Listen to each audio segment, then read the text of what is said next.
So the first film I'm going to review is Birdman. Birdman, directed by Alejandro Gonzalez Iñárritu, a name so complex I'm not going to say it again for the rest of the review. Now, this is a movie which is oddly poignant given the history of Michael Keaton. Now, this is a movie in which Michael Keaton plays a guy called Regan Thomas, who is an actor most famous for playing a superhero, who, after playing him, refusing to play him in a sequel, his career went rapidly downhill. Much similar, one could argue, with Michael Keaton, though, of course, I'll be honest with you, having seen the movie, I could quite honestly say that you could get a different actor to play Michael Keaton's character in this, and you probably would still have just as fantastic a movie. Of course, with Michael Keaton in the lead role, it does add that extra level of points in, that extra level of bite to it, given the way his career's gone. And it is great to see Michael Keaton back starring in a proper movie. I know that last year we saw him in the RoboCop remake, but it's great to see him in a starring role again. He's fantastic in it. It is a great, wonderfully dark comedy. Now, to be honest with you, I have to say that the trailer is very misleading. The trailer itself makes it look and feel as though it is going to be some kind of wacky goofball comedy to a certain degree of it. And of course, if you're watching it half asleep, you probably would think that it is a superhero movie. That at some point or another, you are going to see him doing superhero things, which he doesn't. They do kind of play around with that a little bit, but that's for more creative purposes. I thoroughly enjoy this movie from start to finish. I know that some people have been a little bit sniffy about it, but I love it. It is fantastic to me on every foreseeable level. It is a movie about struggling with identity, about art, and about theatre, and of course about film criticism, which is great for a film critic like myself, to be honest with you. I can find next to nothing wrong with the movie. It is a very alive, a very natural, a very breathing and organic movie. The movie is designed to look as though it's been filmed in one single continuous shot. It isn't. There are certain moments, if you're particularly eagle-eyed, you can figure out where exactly those moments are, but that in itself creates this sense of realism, this sense of liveness to it, as though you are watching it in real time, as though you are watching a piece of theatre, which is apt, as though so much about this movie is set within a theatre. So much about this movie is about our lead character trying to put this play together, trying to put this piece together in the hope that it will resurrect his career, that he will be taken seriously as an actor, even though he has the Birdman character looming over him at all times, both metaphorically in that his entire career has gone downhill since playing him, but also literally, as you have the physical embodiment of him following him around at all times, trying to lead him astray, trying to get him to go back to being a superhero actor. And I think it's wonderful. Throughout the movie, you have this drum beat playing all the way through it, which acts as almost a heartbeat to the Regan Thomas character, so it gives you an illustration of his mental state at those particular moments.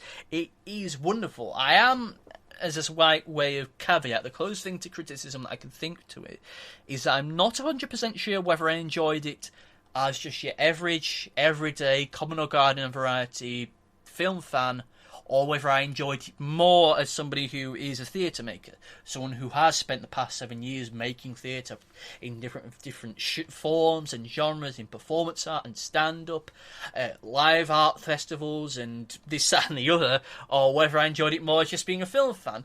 In any case, I did enjoy it immensely. I did find it fascinating and to be brilliant. I find it amazing that a film like this can exist at a time like this, where the big movie for this year is going to be yet another superhero movie. We have the new Avengers movie, and we have a Batman-Superman movie. We have the Avengers and Marvel movies lined up for the next 15 or so years. So to have a movie about this, which takes the whole superhero construction, how we look at it, and the end result for those people involved with it in terms of performers and actors is remarkable.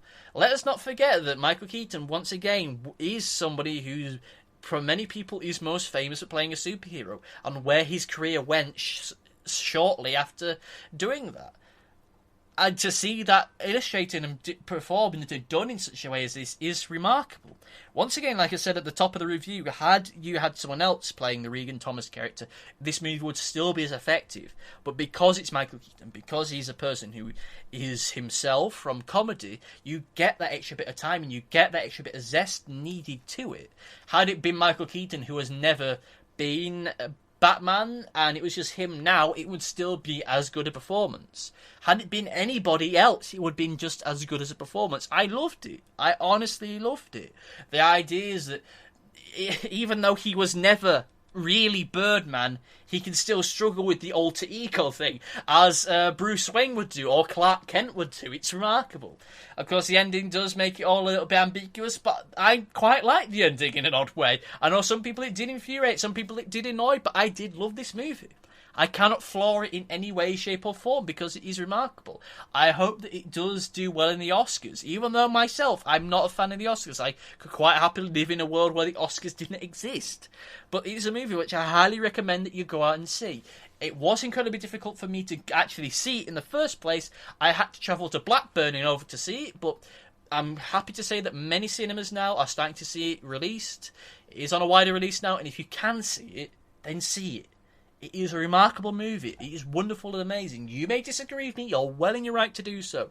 Of course, if you do disagree with me or you agree with me, leave a comment in whatever web zone it is you're listening to, whether this is live on the show or whether it is on YouTube or whatever. Let me know what you think about it. I loved it. I love talking about it because it's a truly remarkable movie. I know it's not the first movie ever to do the one continuous shot thing, but in itself, what it represents and the angles and the direction that it takes, how it comments so very brutally about superhero culture and, to a certain degree, American and Western culture as a whole, given just given many of the films that are set out to be released over the next few months, is remarkable. And I enjoyed it. And I hope that this is much like it is in the case of maybe Regan Thomas's character, in the case of Michael Keaton, that it will be a turning point for him. Because I love Michael Keaton. I think he's a fantastic actor. And I hope that we start to see more of him in the future. I really do. That he isn't just going to be supporting actor. That he isn't going to be stuck doing films of the same caliber as a RoboCop remake. Because he's great in this. He's fantastic. If you can see it, then see it. If not, then see your next available opportunity on DVD or Netflix or Amazon Prime or something like that. He's wonderful. Truly wonderful. And I cannot say any more about it.